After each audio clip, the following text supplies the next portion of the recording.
오늘 말씀은 예수의 길 5번째, 기도 없이 갈 수 없는 길, 기도 없이 갈 수 없는 길이라는 제목으로 말씀 나누도록 하겠습니다. 오늘은 기도에 관한 우리 기초적인 거, 예전에 했던 거 몇 가지 한번 복습도 하고, 그리고 예수님의 겟세마네 기도를 통하여서 예수의 길을 가고자 하는 사람들이 어떻게 가야 될지 기도의 측면에서 한번 살펴보려고 합니다. 예수의 길이란 예수님의 말씀을 듣고 그리고 순종하여서 삶으로 살아내는 것을 말합니다.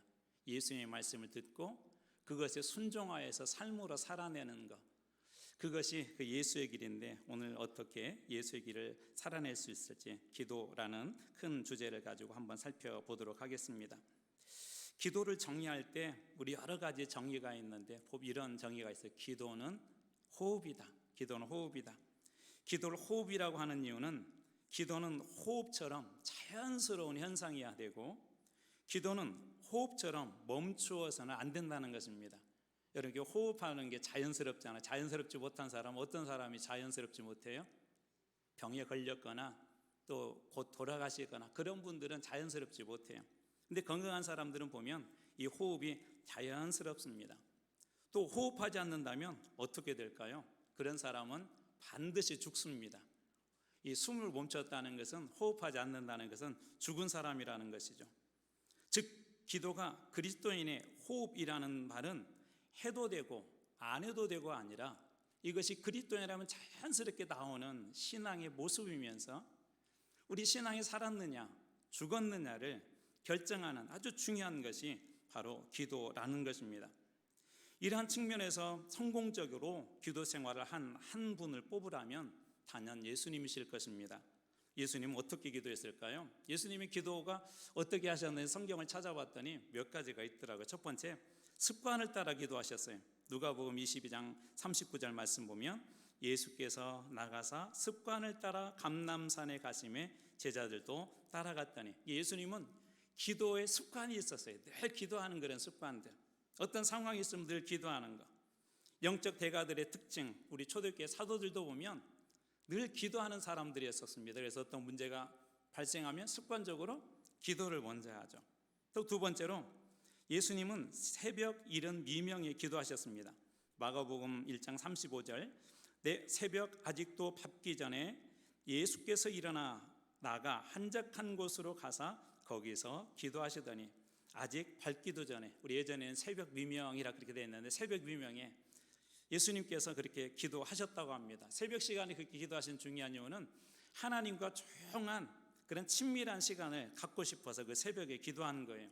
또 새벽에 기도했다는 것은 하루의 처음 시간이기 때문에 이 처음 시간을 하나님 앞에 드립니다라는 그런 의미로 오늘 하루 하나님께서 책임져 줄 줄 믿습니다, 하나님께 드립니다라는 그런 의미도 있습니다.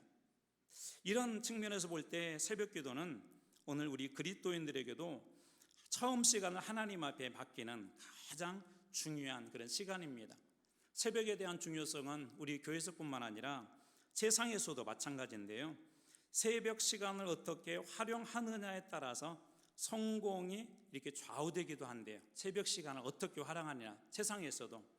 그래서 실제로 성공하는 사람들의 습관을 이렇게 연구한 사람들을 보면 공통점이 있는데 그 중에 하나가 뭐냐면 새벽 시간을 잘 활용한다고 합니다. 새벽 시간. 최근에 이렇게 막 뜨고 있는 책 중에 세이노의 가르침이라는 그 책에 나온 내용인데요, 제가 한번 그 내용을 읽어드리도록 하겠습니다. 앤드류 매튜스는 마음 가는 대로 해라 해서 이렇게 말했다.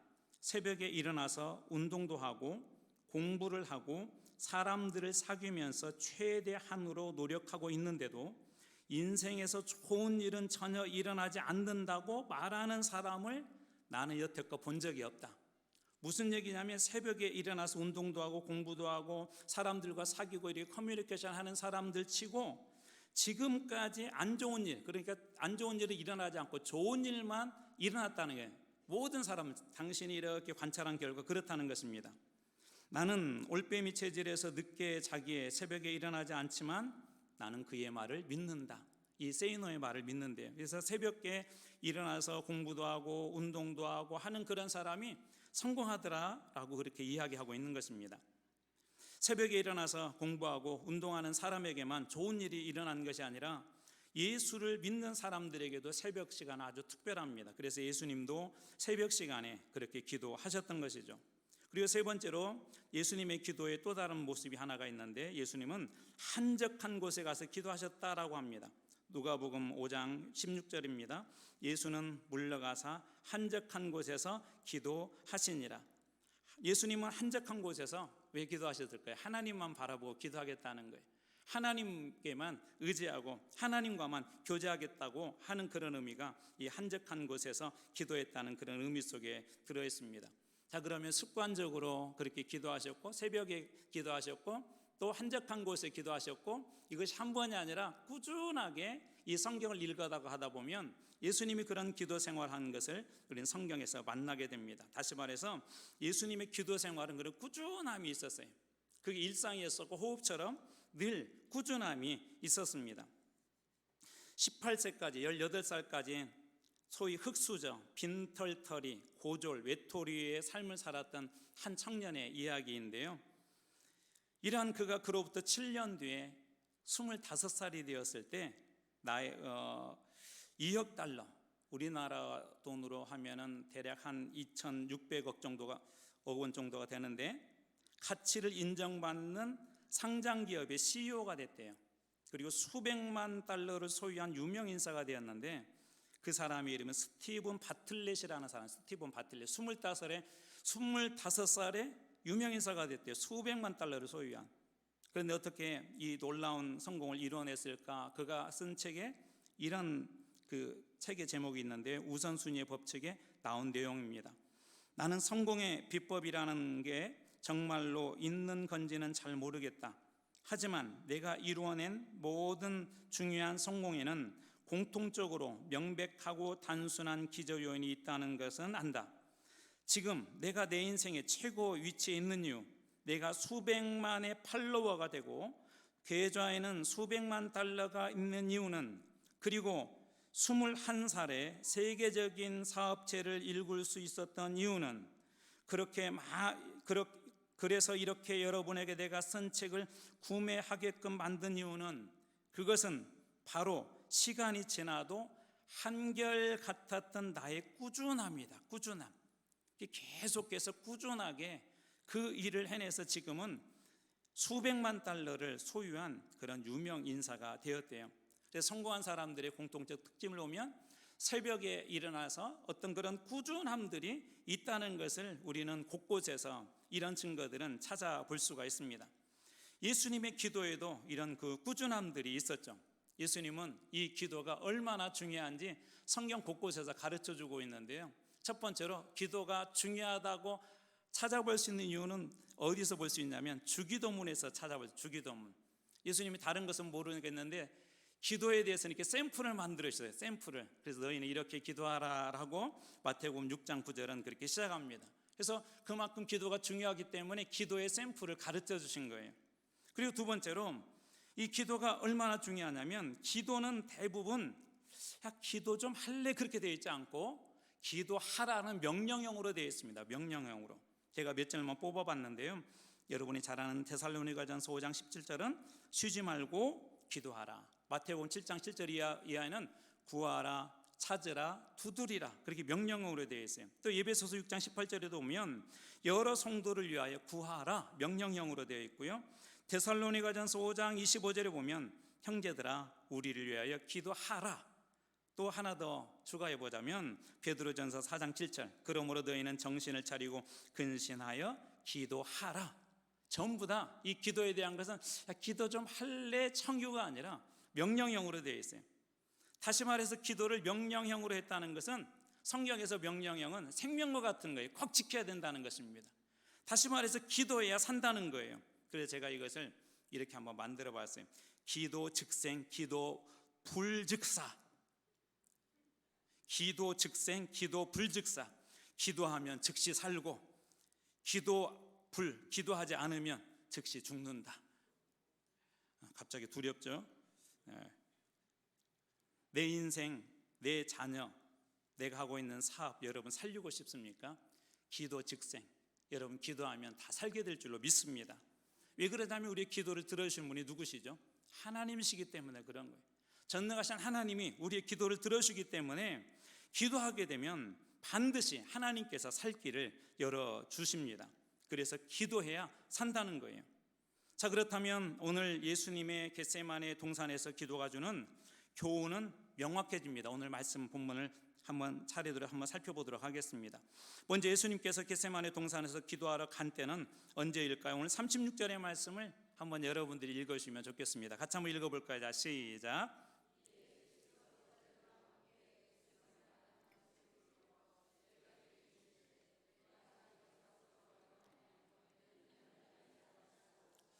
지난번에 여러분들하고 말씀드릴 때 우리가 성경을 읽을 때 그 한 구절만 보게 되면 중요한 걸 놓칩니다. 무엇을 봐야 되냐면 이런 말씀을 해요. 앞에 무슨 내용이 나오고 뒤에 무슨 내용이 나오고 그 가운데 이 말씀이 들어있는지를 바라고 여러분들한테 한번 전에 조언해 드린 적이 있습니다. 예수님께서 겟세마라는 곳에 이르러서 이제 이렇게 기도하러 가셨는데 앞에 장면을 보면 유다는 예수님을 팔아넘기고 대제사장과 그 무리들은 예수님을 어떻게 하면 죽일까 공모를 하는 장면이 나오고 한편에서는 한편 그림은 예수님은 최후의 만찬을 해요. 최후의 만찬. 그곳에서 베드로가 부인할 것도 이렇게 이야기하십니다. 그리고 나서 오늘 장면으로 이어집니다. 그리고 오늘 이 기도의 장면, 겟세마네의 기도가 끝나고 나면 예수님을 잡으러 온 군인들이 짠하고 등장해서 예수님 붙잡히는 장면으로 이 뒤편이 이어집니다.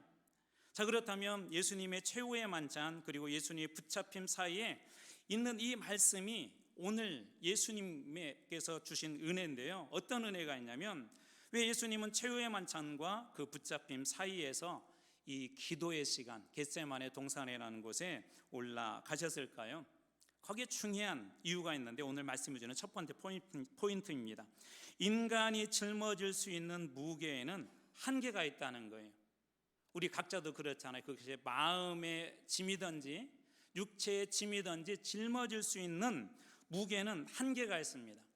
마음도 어느 순간에 이렇게 잘 짊어지고 있다가 계속해서 안 좋은 것이 쌓이게 되면 마음도 어느 순간에 무너지고 우리 육체도 어느 순간에 무너져 버립니다. 그래서 인간은 짊어질 수 있는 무게에 한계가 있다는 거예요.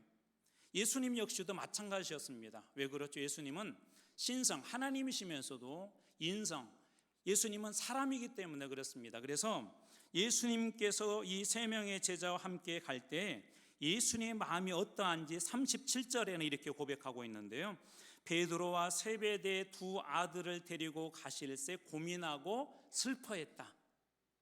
고민하고 슬퍼하셨다. 예수님께서도 고민하고 슬퍼하셨다. 예수님은 하나님이시기 때문에 뭐든지 할 수 있잖아요. 그런데 그런 분이 인성을 가지셨기 때문에 고민하고 슬퍼했다라고 그렇게 이야기합니다. 또 예수님은 그 제자들에게 뭐라고 말씀하시냐면 38절 말씀입니다. 이에 이르시되 내 마음이 매우 고민하여 죽게 되었으니 내 마음이 고민해요. 그 마음에 무거운 짐이 엄청 쌓였다는 거예요. 그래서 죽을 정도로 내 마음이 힘들다라고 고민하여 죽게 되었다라고 그러고 제자들에게 그렇게 이야기하고 있는 것입니다. 다시 말해서 예수님도 짊어질 수 있는 그런 무게가 넘어가고 있는 거예요. 그 짐을 짊어질 수 있을까? 내가 이 짐을 지고 갈 수 있을까 하는 그런 고민이 예수님에게도 있었다는 것입니다. 이 길은 예수님에게 십자가의 길인데 다시 말해서 예수님은 이 십자가 지고 가는 그 일을 인간적으로는 너무나도 무겁기 때문에 지고 가고 싶지 않았던 것이죠. 인간으로서 짊어질 수 있는 짐, 그 짐은 아니기 때문에 이 십자가의 자리를 예수님도 고민하고 슬퍼하셨던 것입니다. 예수님은 이 짊어지기 힘든 무게를 감당하기 위해서 어디로 가셨죠? 오늘 말씀의 36절의 앞부분입니다. 이에 예수께서 제자들과 함께 어디에 가셨다고요? 겟세마네라 하는 곳에 이르러. 이것을 감람산이라고도 부릅니다. 우리 앞에서 보았던 말씀에는 감람산 그렇게 되어 있는데 이 겟세마네라고 하는 곳에 예수님께서 도착하셨대요. 이곳은 어떤 곳이냐면 예수님이 늘 기도하던 데에 있었어요. 예수님이 힘들고 어려우면 그곳에 가서 기도했던 그 자리가 바로 이 겟세마네였습니다. 왜냐하면 이 십자가를 지는 일 역시 기도 없이 십자가의 길, 예수의 길을 갈 수 없기 때문에 예수님께서는 정말 힘들고 어려운 그 무게를 감당하기 위해서 인간적으로는 감당할 수 없지만 그 겟세마네 동산에 올라갔던 것입니다.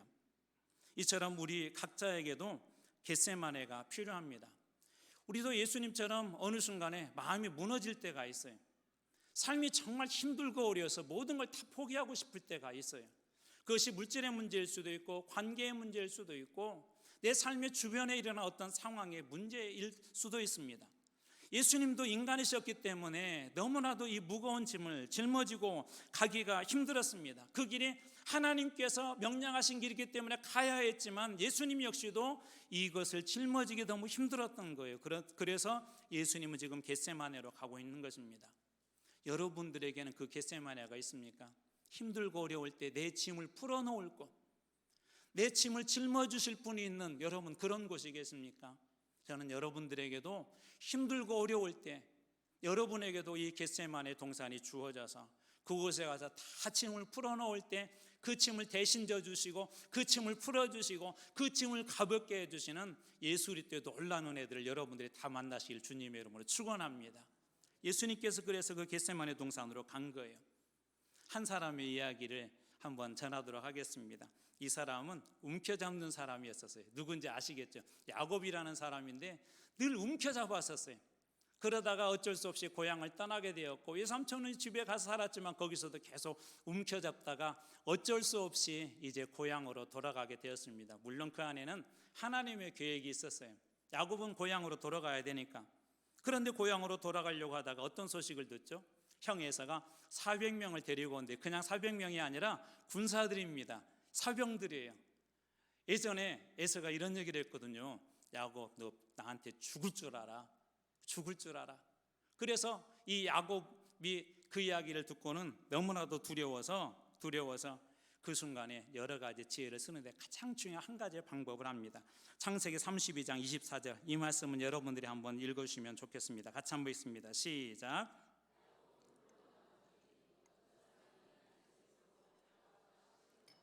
자, 이 말씀에 오면 예수님도 겟세마네 동산에 제자들 같이 갔지만 멀찌감치 떨어뜨려 놓고 홀로 계셨잖아요.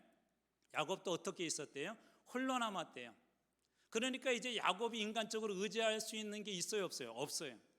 아무도 없어요. 그런데 어떤 사람이 날이 새도록 야곱과 씨름했다라고 그렇게 이야기합니다. 이것을 다른 말로 바꿔볼게요. 야곱이 기도했다. 기도의 씨름을 한 것입니다. 하나님은 거기서 그를 움켜잡는 놈 그렇게 실제적으로 불렀거든요. 그런데 하나님과 겨루어 이긴 자라는 뜻의 이스라엘이라는 이름을 그 야곱에게 베풀어 줍니다. 그래서 창세기 32장 28절에 오면 그가 이르되 내 이름을 다시는 야곱이라 부를 것이 아니요 이스라엘이라 부를 것이니 이는 내가 하나님과 및 사람들과 겨루어 이겼습니다. 홀로 남아있는 그 자리에서 이제 모든 걸 다 잃을지 모른다는 그 자리에서 마음에 무거운 짐이 쌓여가고 있을 거 고통스러운 그 자리에서 홀로 남았지만 그는 하나님 앞에 기도했을 때 하나님께서 그 문제를 해결해 주셨을 뿐만 아니라 그의 이름을 바꾸어서 움켜잡는 자가 아니라 네가 기도로 하나님과 겨루어 이겼다 하는 뜻의 이스라엘이라는 이름을 그에게 허락하여 줍니다. 그래서 이때 중요한 게 있어요. 우리 자신의 한계를 인정하는 거예요. 그래서 기도는 어떻게 보면 겸손한 사람이 합니다. 기도는 어떻게 보면 자신의 한계를 인정하는 사람만이 기도를 해요. 근데 인정하지 않는 사람은 절대 기도하지 않습니다. 왜? 내 힘으로 할 수 있다고 믿으니까. 근데 자신의 한계를 인정하는 사람들은 하나님 앞에 기도합니다. 야곱이 바로 그런 상황이 있었고 예수님도 그런 상황에 있었던 것이죠. 두 번째로 우리가 기억해야 될 포인트가 있는데요. 하나님의 말씀에 복종하기 위해서 기도하는 거예요. 기도는 왜 한다고요? 하나님의 말씀에 순종하기 위해서. 예수님은 이 일을 위해서 얼마만큼 기도했냐면 누가복음 22장 44절에는 이렇게 기록되어져 있습니다. 예수께서 힘쓰고 더욱 간절히 기도하시니 땀이 땅에 떨어지는 핏방울같이 되었더라. 땀이 무엇처럼 되었다고요? 핏방울처럼. 예수님께서 이 일에 얼마나 간절했는지를 알 수 있습니다. 그래서 오늘 말씀에도 보면 힘쓰고 애써 간절히 그렇게 기도하셨다고 하고 땀방울이 핏방울처럼 그렇게 되었다고 합니다. 다시 말해서 이 예수님께서 이 기도를 통하여서 이 겟세마네 동산에서 십자가를 지고 가는 그 일에 세상적인 여러분 승부를 건 거예요. 이 일에 간절함과 기도의 싸움은 우리 영적인 이 사역에도 승패를 결정할 아주 중요한 도구가 됩니다. 교회에는 이런 간절함이 있어야 합니다. 우리 하나님 앞에 간절하지 않고 하나님 앞에 구하는 것들은 아무런 의미가 없습니다. 하나님 앞에 이렇게 간절히 기도하는 이유는 딱 한 가지예요. 하나님의 뜻을 이루기 위해서 간절히 기도하는 것입니다. 내 욕심과 내 욕망을 이루기 위해서 기도하는 것이 아니라 애쓰고 힘써 더욱 기도하는 이유는 하나님의 뜻을 이루기 위해서 그렇게 기도하는 거예요. 우리 주기도문에도 그게 있잖아요. 뜻이 하늘에서 이루어진 것처럼 어디에서도 이루어지기를 원한다고요? 땅에서. 그래서 이 일을 위해서 예수님도 간절히 그곳에서 기도하신 것입니다. 그래서 사도 바울은 이렇게 기도하기 위해서 고린도전서 9장 20절에서 27절에서 내가 내 몸을 쳐서 복종한다라고 그렇게 이야기합니다. 기도하기 힘든 시간이지만, 정말 어려운 시간이지만 하나님 앞에 그렇게 복종하여서 그렇게 기도한다는 것입니다. 그럴 때 우리 욕망에서 하나님의 꿈으로 생각과 사상이 바뀌게 됩니다. 기도의 놀라운 축복은 뭐냐면요, 하나님 앞에 기도하면 기도할수록 하나님의 뜻이 선명해지게 되고 그 선명해진 뜻에 순종할 수밖에 없습니다. 그래서 기도하는 사람은 내가 가고 싶은 길에서 예수의 길로 방향을 전환합니다. 내가 얻고 싶은 것에서 하나님의 영광을 위해서 기도하게 됩니다. 예수님은 기도를 통해서 어떤 것을 얻고자 했습니까? 39절입니다. 조금 나아가서 얼굴을 땅에 대시고 엎드려 기도하여 이르시되 내 하나님이여 만일 할만하시거든 이 잔을 내게서 지나가게 하옵소서. 인성을 가진 예수님의 뜻이었었죠. 자, 그런데 이렇게 기도합니다. 그러나 나의 원대로 마시옵고 아버지의 원대로 하옵소서. 예수님 얻고 싶은 것이 무엇이죠? 내가 원하는 뜻을 원하는 것이 아니라 아버지의 뜻, 하나님의 뜻을 예수님은 기도를 통하여서 여러분 구하고 있는 것입니다. 여러분, 하나님의 종으로 그리스도인으로 우리가 쓰임받기 위해서 중요한 게 그럼 뭘까요? 기도의 자리입니다. 우린 기도하지 않으면 우리의 육체는요, 우리가 구원받았다 할지라도 여전히 죄성이 남아있어서 자꾸 죄악 쪽으로, 이게 탐닉 쪽으로 끌려가게 되어 있어요. 근데 기도할 때 우리는 어떻게 바뀐다고요? 내 뜻이 아니라 하나님의 뜻에 그것을 맡기게 됩니다. 또 하나 여기 덧붙여 다른 것을 하나 더 설명하자면, 어떤 분들은 이렇게 해요. 저는 그렇게 기도했는데 하나님 안 들어주신대요. 그렇게 말씀하신 분이 계시는데 두 가지 중요한 이유가 있어요. 야고보서 4장 2절과 3절 말씀인데 2절입니다. 너희가 얻지 못함은 구하지 아니하기 때문에. 왜 얻지 못한다고요? 구하지 아니하기 때문에. 무엇하지 않기 때문에? 기도하지 않기 때문에. 우리 예전에 부목사님 설교할 때 그러더라고요.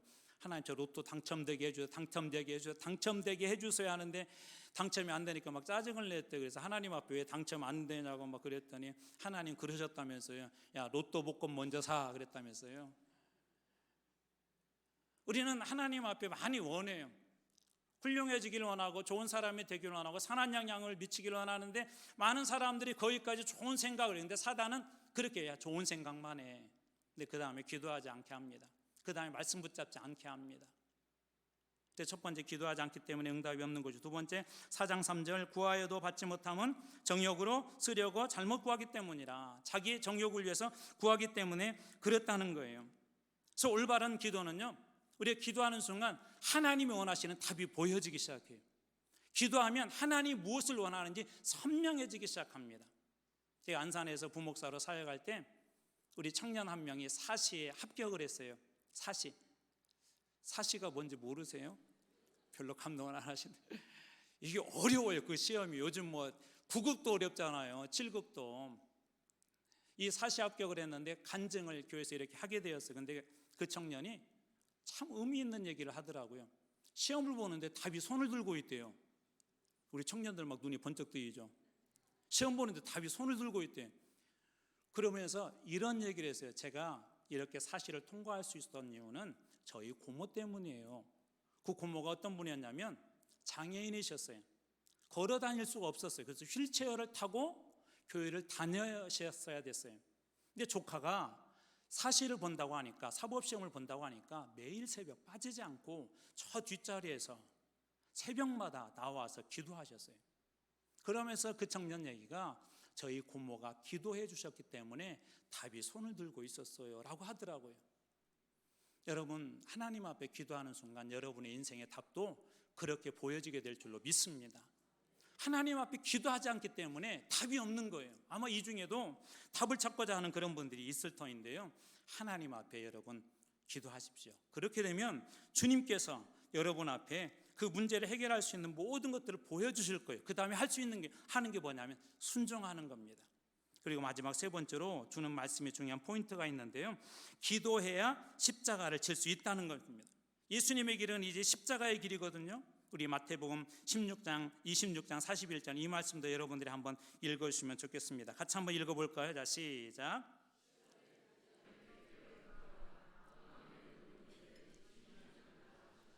예수님께 제자들에게 이렇게 얘기해요. 자고 있으니까 시험에 들지 않게 뭐 하라고요? 깨어서 기도하라, 그렇게 이야기하면서 마음은 원이로도 육신이 약하다라고 이렇게 이야기합니다. 다시 말해서 제자들도 십자가의 길을 가야 되는데 기도하지 않으면 그 길을 갈 수 없다는 거예요. 예수님이 이 길을 가기 위해서 몇 번이나 기도하셨습니까? 26장 44절에 보면 또 그들을 두시고 나아가 세 번째 같은 말씀으로 기도하시는, 이 일을 위해서 세 번이나 하나님 앞에 기도하셨대요. 그러니까 간절히 기도하셨던 것이죠.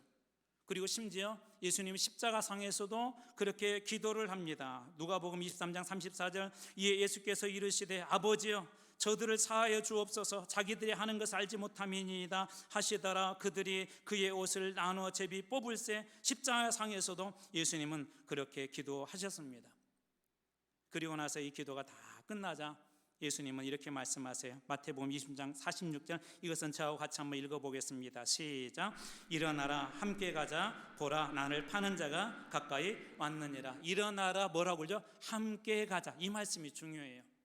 지금은 예수님 혼자 십자가의 길을 가지만 앞으로 너희들도 이 길을 가게 될 터인데 이 십자가의 길, 예수의 길을 가기 위해서 너희들이 기억해야 될 것이 있어. 이렇게 기도해라고 예수님께서 그 사랑하는 제자들, 특별히 이 세 명은 가까이서 볼 수 있도록 예수님께서 모범을 보여주신 것입니다. 제자들 역시 예수님처럼 예수의 길, 십자가의 길을 가기 위해서는 이 기도 없이 갈 수 없기 때문에 예수님께서 그렇게 하신 것입니다. 이제 말씀을 마무리합니다. 그리스도인들은 어떤 사람들입니까? 이 땅에 주님의 남은 사명을 완수하는 사람들입니다. 그래서 사역자 혹은 제자들, 그리스도인이라고 그렇게 부르기도 하죠. 예수님의 제자들 모두 십자가의 길을 간 것처럼 오늘 우리도 그 길을 가야 할 것입니다. 그런데 그 길에서 가다 보면 우리 인간의 능력으로 할 수 없는 일들을 만나게 될 것이고 나의 뜻과는 다른 길들을 만나게 될 것이고 때로는 그 순종할 수 없는 우리 자신을 보게 될 것입니다. 그때 중요한 것이 있습니다. 기도의 자리를 펼치는 것입니다. 저는 여러분들이 날마다 이 겟세마의 자리를 여러분들의 삶에도 만들기를 축복합니다. 그때 하나님 앞에 주신 그 은혜들이 여러분 아래에 풍성해져서 예수의 길을 걷는 것이 주님께 영광이고 여러분의 삶에도 복된 길심을 알고 되고 깨닫게 되고 경험하게 되고 증언하게 되는 이 놀라운 일들이 여러분 모두에게 일어나기를 주님의 이름으로 축원합니다.